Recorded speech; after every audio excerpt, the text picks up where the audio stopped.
lots to talk about, so Amr, why don't you kick us off? In light of President Putin putting Russia's nuclear forces into special combat readiness, has the United States changed its nuclear posture?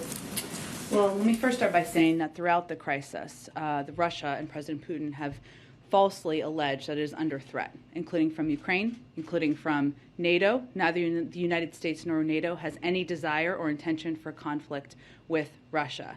And we think provocative rhetoric like this regarding nuclear weapons is dangerous, adds to the risk of miscalculation, should be avoided, and will not indulge in it.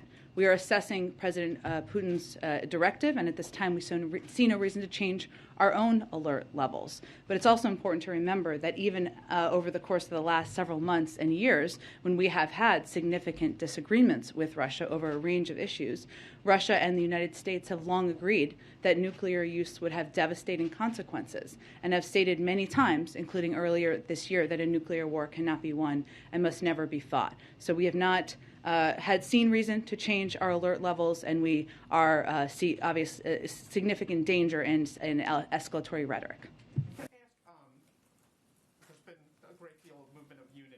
This is not a moment where diplomacy feels appropriate.